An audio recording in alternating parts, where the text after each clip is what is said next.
What's good, folks? It's KnightmareFrame here with a new Warframe video, coming at you with a new and improved Dokrahm, the king of Zaws. Yes, the Critpath and Sephon are both fantastic Zaws, but Dokrahm is just deadlier. I will provide two Zaw combinations, a heavy blade and a scythe combo.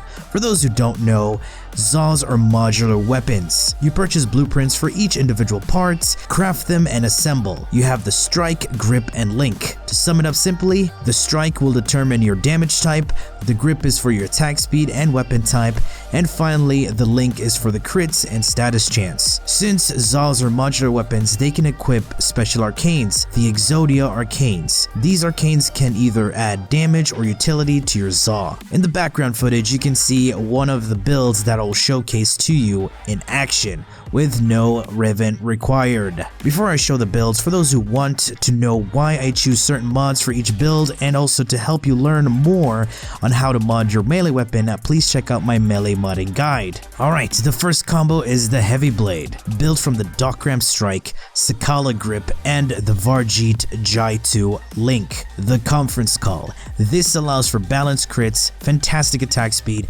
decent damage, and okay status chance. For most of the builds, I will showcase them in Simulacrum against level 170 corrupted heavy units. I will be invulnerable and start off at 12 times combo because this is a weapon showcase. This will showcase the weapon at its full potential without any outside buffs like Warframe arcanes, auras, or abilities. For the Heavy Blade stance, I prefer the Tempo Royale stance. I just feel it's a lot more comfortable and has a lot going for it. And I also see it to be the best Heavy Blade stance, as Cleaving Whirlwind can be quite erratic and Tempo Royale just gives you more control. And yes, Rending Crane exists. The first setup is the basic go-to corrosive build for the Heavy Blade Dokrahm variant. It has Condition Overload for the scaling damage per status effect on a target, Blood Rush for the crits, Primed Reach for the range, Berserker for the attack speed, Weeping Wounds for the scaling status chance, Organ Shatter for the crit multiplier, and finally the elements to form corrosive.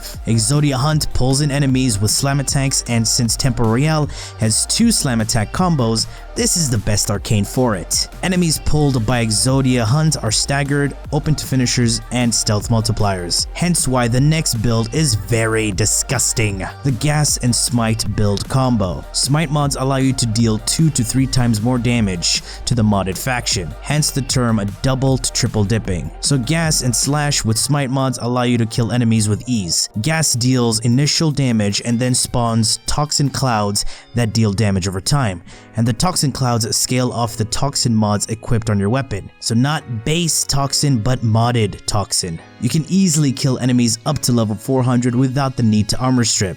Above that level, armor will begin to be an issue. That's why you take something that can strip armor. Taking a look at the build, it's the go-to build for a melee, but I removed Prime Reach for the Smite mod because I'm already pulling in enemies with Exodia Hunt. And since I'm testing against corrupted enemies, I'm using Prime Smite Corrupted, and also using Molten Impact with Prime Fever Strike to make gas.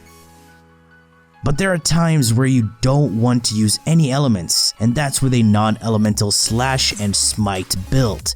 The bleeds will deal 2 times more damage with a Smite mod equipped. Looking at the build, we have no elements, just physical damage. Since Dokrahm is high in Slash, this setup is deadly. The final mod can be whatever you want. I've decided to add more crits. You can add Spring-Loaded Blade for more range or combo duration. It's up to you. And finally, the viral setup. Now for a viral build, you want your Slash and viral element to be balanced, since physical damage types are 4 times more likely to proc before elements.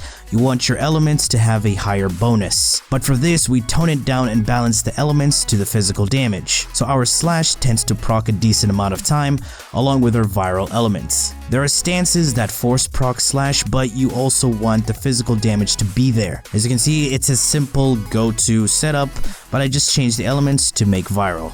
Okay, since you've seen what the Heavy Blades can do, now it's time to have a look at the Scythes, built from the Dokrahm Strike, Paya Grip, and the Varjeet Jai Link.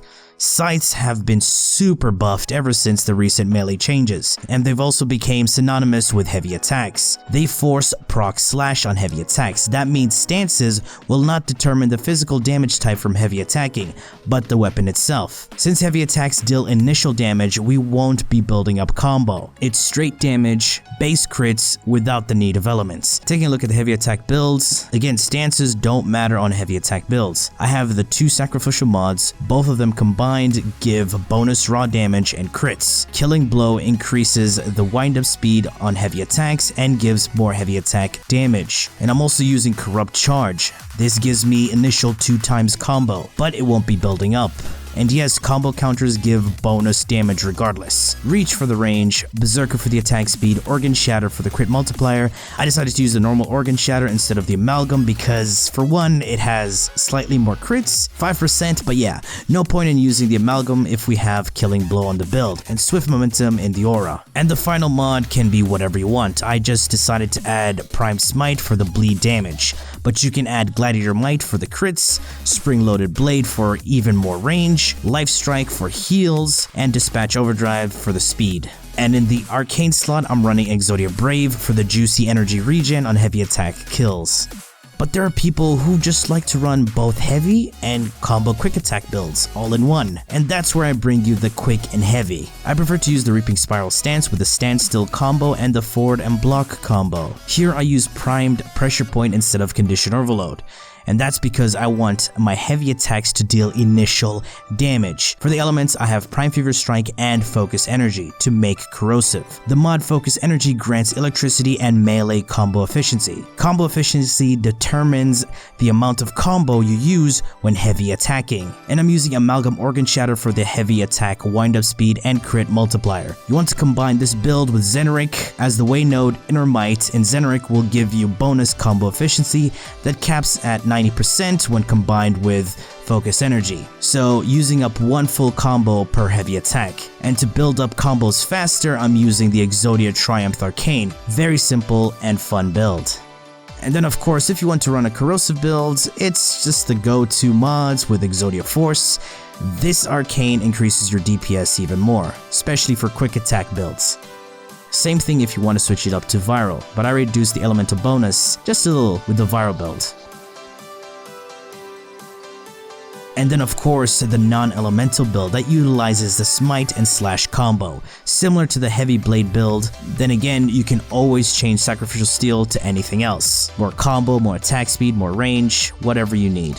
And that's it folks, my Dokrahm builds. If you want to know what helps me maintain my combos for a long period, I tend to use Swift Momentum in the aura. It's the best aura for melee builds. And of course, Power Spike from Narumon, where it will have your combo decay over time rather than deplete completely. And yes, Riven mods will take it to the next level, but I'm still rolling mine.